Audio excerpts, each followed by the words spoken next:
निकटवर्ती होगा? क्या निकटवर्ती होगा?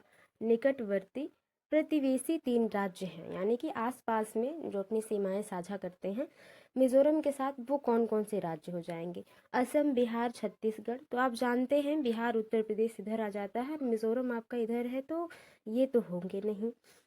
ठीक है, बिहार, छत्तीसगढ़, असम। तो बिहार आप जानते हैं कि बिहार 20 में है, उत्तर प्रदेश मिजोरम पूरा जो है इधर आता है मिजोरम, और आपका बिहार जो है इधर आता है, इधर उत्तर प्रदेश के बगल, यूपी के बगल में, तो ये होगा नहीं, बहुत दूरी हो जाती है। पश्चिम बंगाल, अरुणाचल प्रदेश, असम। तो देखिए पश्चिम बंगाल आपका यहाँ आ जाता है जहाँ से बंगाल की खाड़ी मिलती है, और अरुणाचल प्रदेश और असम यहाँ तो मिलते हैं, लेकिन एक ऑप्शन नहीं मिल रहा है, इसलिए नहीं होगा। बहुत ही आसान मैपिंग का ये क्वेश्चन है। त्रिपुरा, असम और मणिपुर। तो हाँ ये सही है, मिजोरम के साथ त्रिपुरा मैच करता है, असम और मणिपुर जो राज्य हैं वो अपने सीमाओं को साझा करते हैं। तो चौथा वाला ऑप्शन जो हुआ पहले का वो बिल्कुल सही हो जाएगा। इसी प्रकार से प्रीवियस ईयर के क्वेश्चंस की बात कर ली जाए तो जो पीछे पेपर्स हुए हैं सीटेट में, उसमें जैसे कि अरब सागर से कितने राज्य अपनी तटीय सीमा या अपनी सीमा साझा करते हैं, या बंगाल की खाड़ी से कौन कौन से राज्य अपना जो है सीमा साझा करते हैं, तो इस प्रकार से जो है मैपिंग से क्वेश्चन बने हैं। और कभी कभी स्थान से भी क्वेश्चंस बन जाते हैं कि केरल में कौन सा ये जगह है या नहीं है, कौन सा जगह है, ऐसे अलग अलग राज्यों से। ठीक है। और डिश से तो बनते ही हैं, यानी कि जो वहाँ पे खाए जाने वाले भोज्य पदार्थ हैं उनसे तो बनते ही हैं, तो आप जानते ही होंगे। दूसरा है कि भारत के किस राज्य या संघ शासित प्रदेश में पहाड़ों पर जंगलों के निवासियों के ग्राम सभा एक विशेष सभा में लॉटरी निकालकर यह निश्चित करती है कि किस परिवार को उस साल की खेती की जमीन कितनी जमीन मिलेगी। यानी कि वहाँ पे किस केंद्र शासित प्रदेश या राज्य में ये जो वहाँ के ग्राम सभा में जो पंचायत बैठती है उसमें लॉटरी निकाल कर ये बताया जाता है कि आज इस व्यक्ति को इस साल इतनी ज़मीन मिलेगी और इसमें ये अपनी उपज या पैदावार करेगा। ठीक है, वो लॉटरी निकाल कर किसमें होती है? ये लद्दाख, मिजोरम, अरुणाचल प्रदेश और झारखंड। दूसरे के सही आंसर की बात कर ली जाए तो अभी अभी जो क्वेश्चन था मिजोरम। ठीक है, देखिए ये दोनों क्वेश्चन एक प्रीवियस ईयर से हैं जो सीटेट में पूछे गए थे ईवीएस में ही, तो मिजोरम से ही दोनों क्वेश्चन थे, तो दूसरा ऑप्शन इसका सही हो जाएगा। आगे देखिए, माउंट एवरेस्ट नीचे दिए गए किस देश का भाग है? तिब्बत, नेपाल, भारत या चीन? माउंट एवरेस्ट की बात हो रही है, हिमालय की बात नहीं हो रही है। कभी कभी क्वेश्चंस बहुत साफ होते हैं लेकिन हम इतना पढ़ लेते हैं कि वो कन्फ्यूजन हो जाता है हमें। तो माउंट एवरेस्ट की बात हो रही है। तीसरे का जो सही आंसर है वो आप जान गए होंगे कि ये नेपाल में है। ठीक है, माउंट एवरेस्ट की ऊंचाई कितनी है अगर आपको पता है तो कमेंट बॉक्स में ज़रूर नोट डाउन करें। ठीक है, और ये बताएं कि जो तिब्बत है वो किस देश में है। आगे देखते हैं, नीचे दिए गए विकल्पों में से उस परिवर्तन को पहचानें जिसे उत्क्रमित किया जा सकता है। उत्क्रमित किया जा सकता है यानी कि वो जिस रूप में है उसको गलाने के बाद, या वो फिर से उसको जलाने के बाद, या कुछ भी करने के बाद वो फिर से अपने रूप को परिवर्तित कर लेता है अपने पहले रूप से। ठीक है, ये बात। तो प्लास्टर ऑफ पेरिस के परत बनाना, यानी कि प्लास्टर की जो परत बनाना उसको फिर से हम पेरिस की परत बना सकते हैं। मोम का घोल बनाना, ठीक। दूध से पनीर बना, देखिए अगर हम दूध से पनीर बना देते हैं फिर पनीर को दूध में नहीं किया जा सकता, तो ये होगा नहीं, पूरी तरह से क्लियर है। गाय के गोबर से बायोगैस का बनाना, बायोगैस बन जाएगा तो फिर क्या उसको गोबर बनाया जा सकता है गाय का? बिल्कुल नहीं।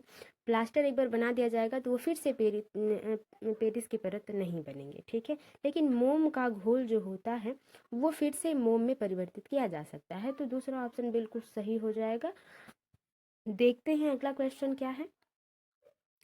वृक्षों या पौधों की जड़ों में पाए जाने वाले नीचे दिए हुए विशिष्ट लक्षणों पर विचार कीजिए। बहुत ध्यान से ऐसे प्रश्नों को पढ़ा जाता है। क्यों? क्योंकि ये प्रश्न लेंदी के साथ साथ थोड़े से कंफ्यूजन भी क्रिएट करते हैं। तो आराम से देखते हैं क्या है। पहला है कि वृक्ष के लटकते शाखा जैसे दिखाई देने वाली वास्तव में इनकी शाखा नहीं जड़ें होती हैं। जैसे बरगद के वृक्ष में आपने देखा होगा कि जो बच्चे या आप सभी लोगों ने ऐसा किया होगा, अगर आप गांव में रहते हैं तो हम जो टहनियों से जो जड़ें निकली हुई होती हैं उन्हें हम क्या करते हैं? पकड़ के झूलते हैं। तो हाँ बिल्कुल सही है, ये सही ही है। जड़ों की लंबाई वृक्ष की ऊंचाई के लगभग 30 गुनी होती है, यानी कि जितना लंबा वृक्ष है उसकी 30 गुनी बड़ी जो है उसकी जड़ें होती हैं। क्या ये सही है? देखते हैं, जड़ों द्वारा वृक्ष को मजबूत खंभों की भांति सहारा देना है। हाँ, जड़ों का जो काम है वो वृक्ष को मजबूती देते हैं कि वो कितने वर्ष तक चल सकते हैं। ये बात सही है, ये बात बिल्कुल सही है, ये सही है। लेकिन ये जो 30 गुनी होती है ये नहीं सही है। ठीक है, जड़ों द्वारा खाद्य सामग्री का भंडारण होता है। ठीक, जड़ों द्वारा खाद्य सामग्री का भंडारण होता है। तो आप जानते हैं, भोजन पत्तियां बनाती हैं और वही भंडारण करती हैं, और उनके बाद जो है वो जो है अलग अलग तनों को, जड़ों को अपने अलग अलग भाग में जो है फूड का ट्रांसफॉर्मेशन करती हैं, यानी वहाँ तक पहुँचाती हैं। ठीक है, तो जड़ खाद्य सामग्री का भंडारण नहीं करते हैं। लटकती जड़ों का बढ़ाते बढ़ाते जमीन के अंदर चले जाना, मतलब लटकती जड़ों का बढ़ते बढ़ते, ठीक है, जमीन के अंदर चले जाना। तो ये बात सही है कि जो जड़ें लटक रही होती हैं टहनियों से, वो जमीन में चली जाती हैं, ये बात भी सही है। ठीक है, तो बरगद के वर्षों के जड़ों में पाए जाने वाले लक्षण कौन कौन से हैं? तो जो इसका सही हो जाएगा वो तो पहला सही हो गया, तीसरा सही हो गया और पांचवा सही हो गया। तो बस पहला वाला सही हो गया जो कि ऑप्शन है पहला, तीसरा और पांचवा। आगे देखते हैं, किसी विद्यार्थी द्वारा नीचे दिए गए कथन पर विचार करिए। ठीक है, एक विद्यार्थी है जो कि कहती है या कहता है कि मैं जिस जगह से आई हूँ वह एक पहाड़ी इलाका है। ठीक, हमारे यहाँ बहुत बारिश होती है और बर्फ भी पड़ती है। जब ठंड अधिक होती है तो हमें धूप में बैठना अच्छा लगता है। हमारे घर पत्थर तथा लकड़ी से बनते हैं। यह छात्र कहाँ से है? तिनसुकिया यानी कि असम से, चेन्नई यानी कि तमिलनाडु, यानी कि राज्य और जगह दिया जा रहा है, मनाली हिमाचल प्रदेश, उदयपुर राजस्थान। तो देखिए, अलग अलग राज्यों के अलग अलग शहरों का नाम है यहाँ पे। तो छठे के क्वेश्चन की अगर बात कर ली जाए तो जो बच्चे क्या है, पहली बात तो बहुत बारिश होती है और ठंड भी अधिक पड़ती है और बच्चे को धूप में बैठना, तो और सबसे बड़ी बात पहाड़ी इलाका है, तो असम में है नहीं, तमिलनाडु में है नहीं, राजस्थान में है नहीं, बहुत बारिश होती है। पत्थर तथा लकड़ी के जो है वो घर बनते हैं, तो वो मनाली यानी कि हिमाचल प्रदेश में। कौन से प्रदेश में? हिमाचल प्रदेश, जो कि उत्तराखंड के बगल में। ठीक है, उत्तर प्रदेश, उत्तराखंड। तीसरा ऑप्शन बिल्कुल सही हो जाता है। आपके मित्र कमजोर दांत और हड्डियों के कारण अस्वस्थ रहते हैं, उनके उभरने के लिए निम्न में से कौन सा विकल्प सर्वोत्तम होगा? यानी कि वो हड्डियां कमजोर ना हो और दांत भी कमजोर ना हो, ठीक रहे, बढ़िया रहे, तो उसके लिए क्या खाना सही होगा? चावल, नींबू, आंवला, गुड़, घी, दाल, रोटी, चावल, दूध, सब्जियां, पालक, फल, तेल, अंडा, चावल, रोटी। सातवें के सही आंसर की अगर बात कर ली जाए तो देखिए, दूध, सब्जियां, पालक और फल, तीसरा ऑप्शन सही हो जाएगा। बहुत ही आसान सा ये प्रश्न रहा, इसमें बहुत ज़्यादा जो है विचार करने की आवश्यकता है नहीं। फिलहाल चलते हैं मधुमक्खी के छात्रों नहीं छत्तों, ठीक है, छत्तों के विषय में नीचे दिए गए कथनों पर विचार कीजिए। प्रत्येक छत्ते में बहुत बहुत सी रानी मक्खियाँ होती हैं जो अंडे देती हैं। तो देखिए, अगर बात कर ली जाए कि क्या सही है, तो पहला ऑप्शन बिल्कुल गलत हो जाता है। क्यों? क्योंकि रानी मक्खी एक ही होती है और लोग, उनकी जो कर्मचारियाँ होती हैं वो खाना ला के देती हैं, तो एक ही रानी मक्खी होती है और वही अंडे देती है। तो ये यहाँ पे बहुत सारी रानी मक्खी नहीं होती, ये गलत हो गया। प्रत्येक छत्ते में कुछ ही नर मक्खियाँ होती हैं, ये बात सही है। बहुत कम नर मक्खियाँ होती हैं मधुमक्खी के छत्ते में। छत्ते में बहुत सारे काम करने वाली मुखिया भी होती हैं जो शहद के लिए, ठीक है, शहद के लिए फूलों का रस एकत्र करते हैं। ये सही है, ठीक है, ये सही है, यानी कि दूसरा और तीसरा सही है। आगे देखते हैं कि यदि काम करने वाले मुख्य ना हो तो छत्ता और शहद नहीं बन सकते। अगर काम करने वाले जो मुख्य कर्मचारी नहीं हैं तो शहद बनना मुश्किल है, ये बात भी सही है। ठीक है, अगर कर्मचारी नहीं होंगे। मक्खी छत्ते के लिए बहुत महत्वपूर्ण होते हैं क्योंकि यह रस वाले फूलों को खोजने में सहायता करते हैं। इनमें से सही कथन है, यहाँ पे मक्खी नहीं, यहाँ पे नर मक्खी है। ठीक है, यहाँ पे नर मक्खी छत्ते के लिए बहुत महत्वपूर्ण होते हैं, तो ये गलत है क्योंकि जो नर मक्खी होते हैं वो इम्पॉर्टेंट नहीं होते हैं। ठीक है, उनका बहुत ज़्यादा रोल नहीं होता है। तो दूसरा सही है, तीसरा सही है और चौथा सही है, तो जिसका सही आंसर हो जाएगा चौथा। ठीक है, आगे देखते हैं। नीचे दी गई उस विशेषता को चुनिए जो नीचे दिए सभी जानवरों में पाए जाते हैं। कछुआ, अजगर, बाज, छिपकली, शहद की मक्खी। इसमें जो सब में होगा वो सही होगा। शरीर का सल्कों से ढका हुआ होना, यानी कि जो शरीर है वो एक हार्ड कवच या किसी हार्ड चीज से जो है, जैसे कछुआ में आप लोगों ने देखा है, वो ढका हुआ होता है।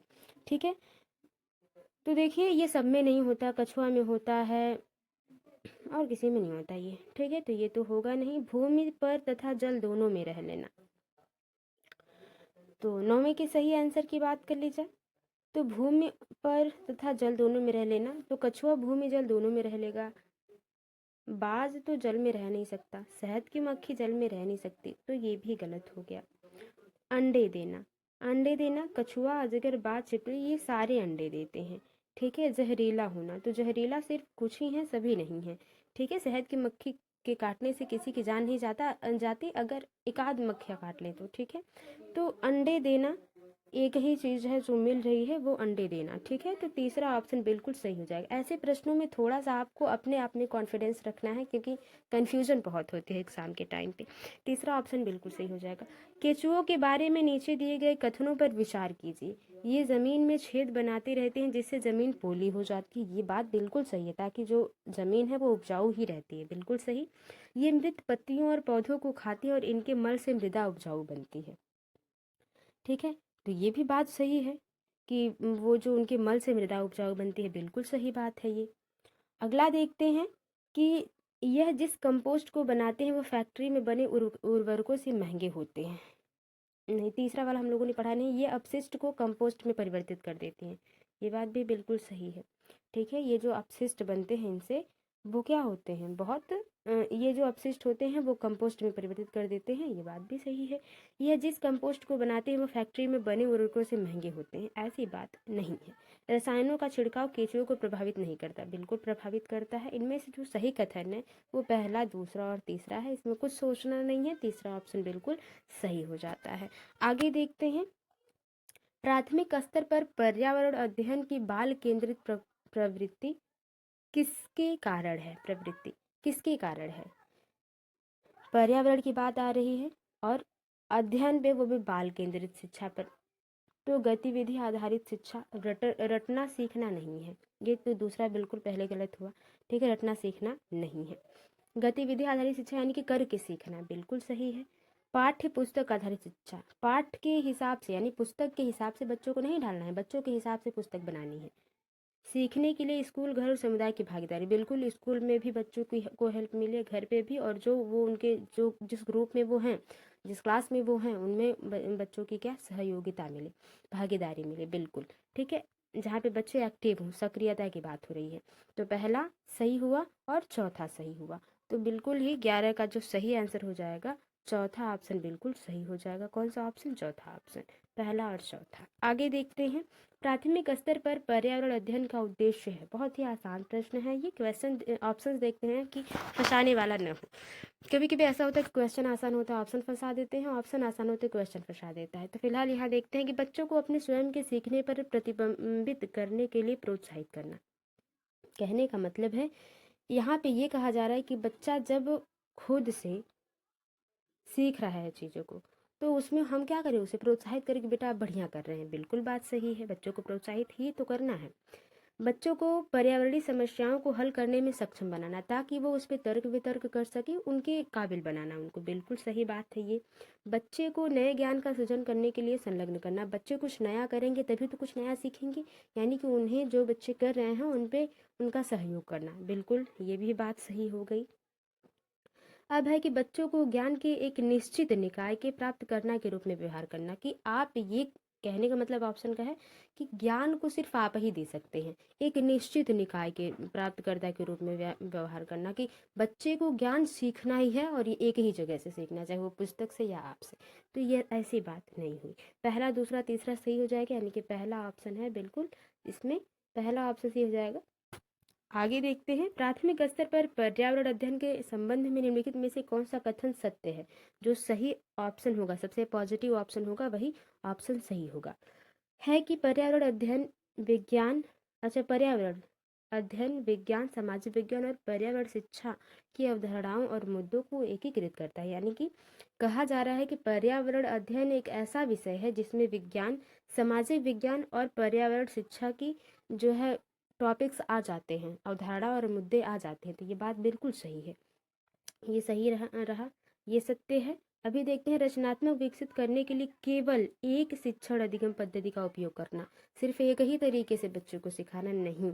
ईवीएस पाठ्यपुस्तक के ही इसके सीखने के लिए एकमात्र संसाधन है। यानी कि आप तभी सीख सकते हैं जब आपके पास किताबें हों, नहीं यह शिक्षक आधारित है, बिल्कुल नहीं। पहला ऑप्शन सबसे पॉजिटिव, और इसमें बहुत ज़्यादा तर्क वितर्क करने की जरूरत नहीं है, पहला ऑप्शन सही हो जाता है। प्राथमिक स्तर पर ईवीएस सीखने के लिए चुनौती है। रटना सीखना, सम्मित आधारित सीखने का स्तर, अवधारणाओं का विवरण, बच्चों को अपने लिए ज्ञान का निर्माण करने का अवसर देना। देखिए 14 का जो सही आंसर है वो चौथा ही है। बच्चे को हम वो अवसर दें, बच्चा करके सीखे, ताकि वो खुद करके सीखेगा तो वो अपने ज्ञान का निर्माण करेगा और अस्थायी नहीं बल्कि अस्थायी अधिगम होगा। बच्चों के लिए ईवीएस कक्षा में अधिकतम क्या होना चाहिए? वाद विवाद का प्रावधान, यानी कि बच्चा जो है वो डिस्कस करे चीज़ों को, उसके नेगेटिव और पॉजिटिव पहलू को देखे, बिल्कुल सही है। अनुभवात्मक सीखना, अनुभव करके, ठीक है, यानी कि बच्चा क्या करे, अनुभव करके सीखे और खुद करके सीखे, बिल्कुल सही है। तीसरा है कहानी, तो बच्चे कहानी के द्वारा ज़्यादा रिलेट करते हैं, ये बात भी सही है। तथ्य और सूचना, ये प्राइमरी लेवल के बच्चों के लिए तथ्य और सूचना ज़्यादा इम्पोर्टेंट नहीं करता है। तो पहला, दूसरा, तीसरा सही हुआ, तीसरे ऑप्शन में है ये तीसरा ऑप्शन बिल्कुल सही हो गया। आगे देखते हैं, प्राथमिक स्तर पर ईवीएस के पाठ्यचर्या में उप विषय है परिवार और दोस्त, आश्रय, पौधे और यात्रा। तो देखिए प्राथमिक स्तर पर ईवीएस के पाठ्यचर्या में जो उप विषय है, 16 के सही आंसर की बात कर ली जाए तो इसमें है, जो मुझे लगता है मैंने ऑप्शंस इस प्रकार के जो यहाँ पे ऑप्शन दिए हैं, यहाँ पे मैंने वो ऑप्शन नहीं लिखे हैं। तो यहाँ पे जो उप विषय की थीम है मैं आपको बता दे रही हूँ कि यहाँ पे तो 6 उप विषय है, मैं 6 के नाम बता दे रही हूँ और आप इसमें सही ट्रिक कर लीजिएगा। पहला तो परिवार और दोस्त है, दूसरा जो है वो भोजन है, क्या है, भोजन है। तीसरा जो है वो आश्रय यानी कि आवास है। चौथा जो है वो पानी है। फिर पांचवा जो है वो यात्रा है, ठीक है। और छठा जो है कि जो चीज़ें हम बनाते हैं या करते हैं, ठीक है, जो चीज़ें हम सीखते हैं अपने से और अच्छी चीज़ों को बनाते हैं, वो सारी चीज़ें, जो चीज़ें हम सीखते या करते हैं। तो आपने देखा इसमें जो उप विषय नहीं है वो पौधे होंगे, ठीक है, यानी कि उप विषय नहीं है यहाँ पे होना चाहिए, ठीक है, या यहाँ पे इस प्रकार के जो ऑप्शन होने चाहिए। तो मुझसे थोड़े क्वेश्चन जो है मिसप्रिंट हुए हैं, आई होप आप समझ पाए होंगे। मैंने 6 वो जो है आपके विषय बता दिए हैं, ठीक है। आगे देखते हैं, ईवीएस की सार्थक सीख दी जा सकती है ईवीएस सामग्री को व्यक्तिगत रूप से आयोजित करके। कहा जा रहा है कि हम ईवीएस की यानी पर्यावरण को किस प्रकार से अच्छे तरीके से सिखा सकते हैं, ठीक है। तो यह बात सही है कि व्यक्तिगत रूप से आयोजित करके पूरी तरह से हम एक जो है एक रूपरेखा बताएं कि बच्चों को किस प्रकार से हम ये चीज़ें सिखा सकते हैं। बिल्कुल वास्तविक संवाद और वृत्तांत के द्वारा, जैसे ग्रुप डिस्कशन करके, बातचीत करके, वाद विवाद करके, बिल्कुल सही। तीसरा है प्रयोग द्वारा, करके सीखने पर जहाँ बल देगा वो सही होगा, ये बिल्कुल सही है। विद्यार्थियों द्वारा दिए गए उत्तरों का मौखिक मूल्यांकन करके, नहीं, आप मौखिक मूल्यांकन यहाँ पे बात ही नहीं रही, यानी कि पहला, दूसरा, तीसरा, चौथा ऑप्शन बिल्कुल सही हो जाएगा 17 का। ईवीएस के संबंध में प्रासंगिकता का मतलब क्या है? ईवीएस को सरल से जटिल तक सीखना, ज्ञात से अज्ञात की ओर होगा की ओर ईवीएस सीखना, उदाहरण के माध्यम से ईवीएस सीखना, ईवीएस सामग्री को वास्तविक जीवन स्थिति और विद्यार्थियों के तत्काल वातावरण से जोड़कर सीखना, यानी कि जो बच्चा जिस पर्यावरण में, जिस इन्वायरमेंट में रह रहा है उससे जोड़कर विद्यालय में चीज़ों को पढ़ाया जाना। तो आप जानते हैं जहाँ पे ऐसे प्रश्न होंगे, जैसे ऑप्शन होंगे, वो बिल्कुल सही होंगे, चौथा ऑप्शन बिल्कुल सही हो जाता है। अगला है कि भोजन विषय के मध्य विद्यार्थियों के लिए सार्थक और प्रामाणिक हो सकते हैं। भोजन एक विषय है, भोजन विषय पर किस प्रकार से आप एक अच्छी सीख दे सकते हैं यदि मुद्दों के इर्द गिर्द समूह कार्य और चर्चाएं आयोजित की जाए। तो ये बात सही है कि जो भी मुद्दा है यानी कि जो भोजन मुद्दा है उस पर समूह कार्य हो, यानी कि ग्रुप में चीज़ों को समझाने के लिए दिया जाए और वहाँ पे डिस्कशन हो, ग्रुप डिस्कशन हो। बिल्कुल सही ऑप्शन है। प्रश्नोत्तरी आयोजित की, प्रश्न उत्तर जब बच्चा कुछ सीखेगा तभी तो प्रश्न उत्तर करेगा, तो ये तो सही नहीं रहा। शिक्षकों द्वारा प्रदर्शन, बच्चों को सीखना है कि शिक्षक को सीखना है। पाठ्य पुस्तक के संसाधन के रूप में, सिर्फ पाठ्य पुस्तक के द्वारा हम बहुत अच्छा नहीं सिखा सकते। पहला ऑप्शन बिल्कुल सही है, बिना कहे सुने सही हो जाएगा। आगे है कि ईवीएस सीखने के लिए कौन सबसे अच्छा संसाधन हो सकता है। क्षेत्र भ्रमण का आयोजन, स्कूल पुस्तकालय, ट्विटर, फेसबुक, सब बढ़िया है अपनी जगह, लेकिन सबसे अच्छा संसाधन जो होगा वो क्षेत्र भ्रमण, यानी कि प्रत्यक्ष अनुभव करके सीखना, ये क्षेत्र भ्रमण से हो जाता है। बिल्कुल 20वें का पहला ऑप्शन सही हो जाता है। तो ये थे 20 प्रश्न। आई होप आपको पसंद आए होंगे। वीडियो थोड़ी सी भी हेल्पफुल लगी हो तो वीडियो को लाइक करें, शेयर करें, कमेंट बॉक्स में बताएं कि आपका स्कोर कितना रहा। मिलते हैं आपसे अगली वीडियो में, तब तक के लिए बी पॉजिटिव, बी मोटिवेटेड। धन्यवाद।